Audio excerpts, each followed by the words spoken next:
どうも、田舎もんです。冬本番になってきましたね。この辺りはね、そこまで寒い地域ではないんですけども、それでもね、こうやって雪がちらつく中、いつも通りね、薪を収集する日々が続いています。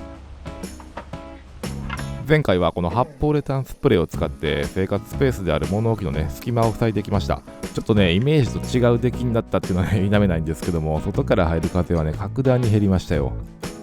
そして初詣で引いたおみくじですね、神様から急いでも無駄というね、お言葉を頂戴したので、急がずのんびりとね、この挟まるスライムを眺めながら日々暮らしているわけですが、まだ寒いんですよね。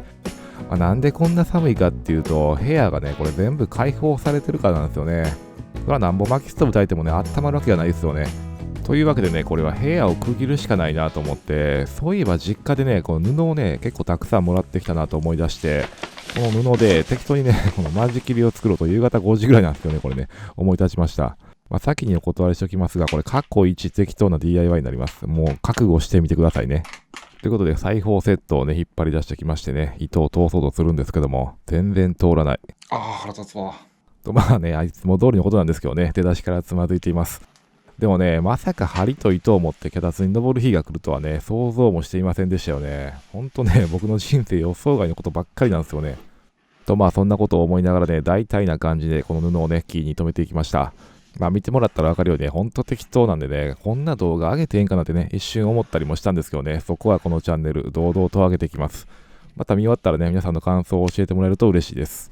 いや、裁縫の先生が見たらそっとするんじゃないかっていうね、出来栄えですけども、その出来栄えとは裏腹にね、やってる党の本人は結構没頭しててね、楽しい作業なんですよね。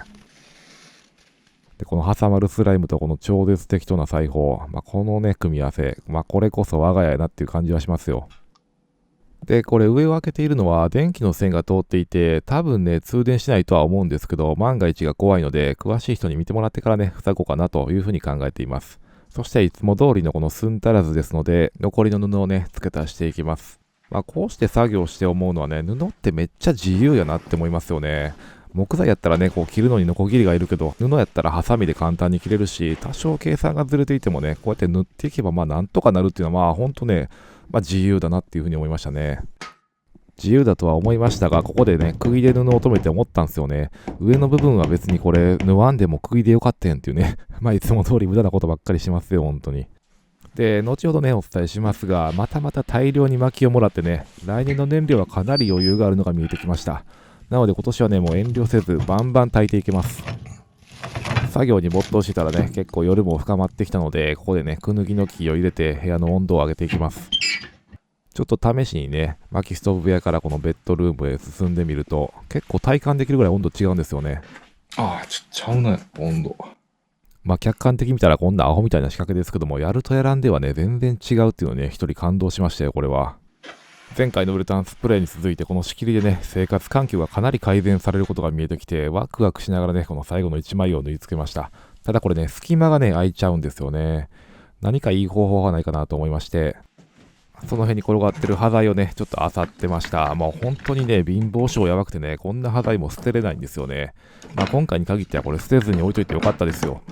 ちょうどね、この辺のやつがボタンとして使えそうなんで、2つほどね、拾い出して、ちょっと加工していきました。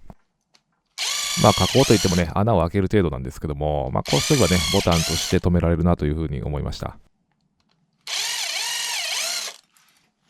もうちょっとね、こだわって丸くしたりとかね、形を作ってもよかったかもわかんないですけどね。とりあえず今はこれでいきました。で、その辺に転がってるタコ糸をね、つけまして、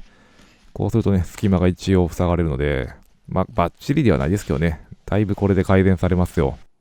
いや、我ながらへんてこなものを作ったなと、深夜に一人でね、ニヤニヤしていましたけども、このね、ボタンを外して出入りするのはちょっとめんどくさいんですけどね。それでもやっぱりね、この部屋の温度は全然違いますよ。でも全然違うわ、やっぱり。と相変わらず家の中はぐちゃぐちゃなんですけども、この仕切りの間から見える薪ストーブ屋だけはね、本当に豊かな空間なんですよね。そして知り合いからね、雑木林の伐採情報をもらって大量に木を運んできました。地主さん的には草刈りができるぐらいに木を撤去したいらしくて、早い者勝ちで自由に持って行っていいというふうにおっしゃってもらいましてね、軽トラで4回分ぐらいかな、頂戴してきました。薪の種類としてはカシやクヌギがメインで、かなり贅沢なね、薪が手に入って、マジで大喜びでね、もう家のことはほったらかしでね、もうとにかく運びまくりましたね。こんな感じでね、文字通り腐るほど手に入ったんで、この冬に頑張って割っておけばね、来年には使えるかなっていう感じなんですよね。こういうね、来年のことや来シーズンのことを考えて暮らすっていうのがね、都会暮らしとの大きな違いだと、僕自身ね、田舎に来て一つ思ったことですね。で、ここはね、裏庭に通じる道なんですけど、未だにね、車が通れないんで、ひたすらね、手で運んでいってます。最近はね、これも筋トレだと思ってやってますけどね。こんな感じで大方ね、裏庭の方に全部運び直して積み上げました。リアルジェンガかなって感じでね、グラグラで危ないですけどね。こんなん落ちたら足の骨折れますからね。とはいえもうね、積み直すのめんどくさいんで、このまま行きますけどね。で、ひたすらね、これをチェーンソーで小さく切っていって、保管していくっていう感じですね。だいぶ前からね、馬を作れってコメント欄でも言われてるんですけども、なんだかんだでこれでも切れちゃうんで、後回しになっちゃってるって感じですね。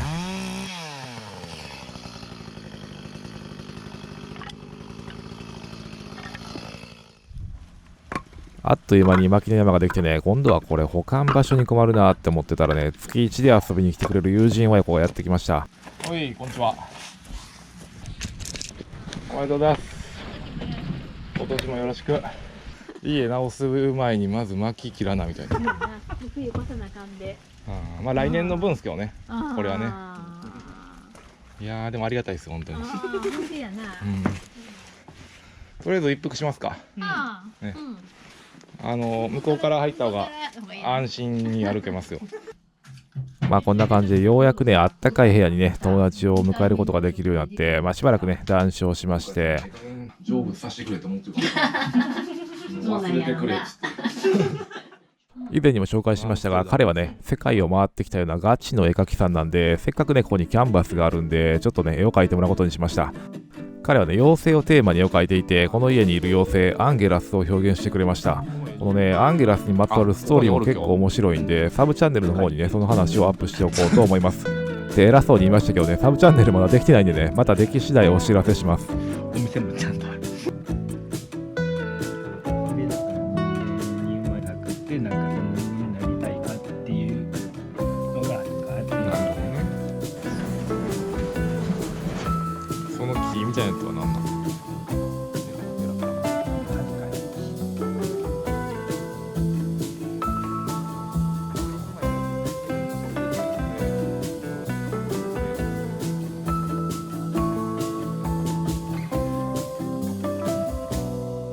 めっちゃいい感じになってきたね。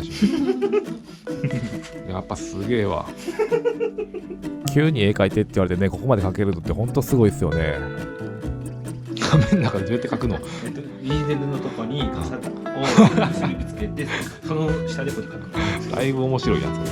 つ。それもそのはずで、彼はね、ライブペインティングの経験も豊富なので、こういうのは慣れっこなんでしょうね。彼の作品を見れる URL をね、説明欄に貼っておきますので、興味のある方はご覧になってみてください。そんな感じでこの超絶的な仕切りもね、オンリーワンな作品のキャンバスになることができました。僕自身もね、絵を描くことがたまにあるんで、ここにね、どんどん描き足していってもいいかなっていう感じですよね。できた。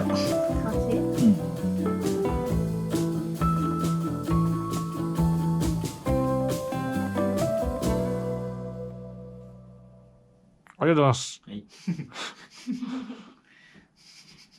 2万円で売れるかな。せっかく描いてもらった作品をね、速攻お金に変えようとするたり、ほんとひどいっすよね。そんなこんなでね、もらった大根もいい感じに煮えて、部屋も温まってきたので、作業机をね、設置しました。今まではね、この床のない部屋で作業していましたが、寒いし、危ないしでね、ようやく人間らしい仕事部屋ができましたよ。そしてお腹が空いたら、薪ストーブを使ってね、ダッチオーブンでいつもの料理をしています。田舎で生活するとね、ほんと月々の固定費は安くなるんで、精神的にもかなり楽になりましたね。今ね、この家も買ったので、家賃もかからないしね。唯一高いのは、下水道代だけね、月に4000円以上かかるんで、それだけちょっと痛いですけどね。それでもね、以前暮らしていた借家はボットン便所で、しかも外やったんでね、夏も冬もトイレはマジで辛かったんで、それに比べたらね、今はほんと快適で4000円の価値はあるなっていう風に感じますよ。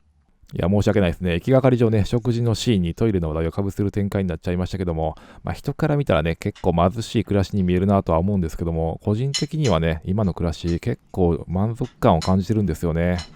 そういえばおみくじにもね、ただ日々の生活を全うするが幸せと感じると書いてあったので、まさにその通りやなって思いながらね、このじゃがいもを噛み締めてるんですよね。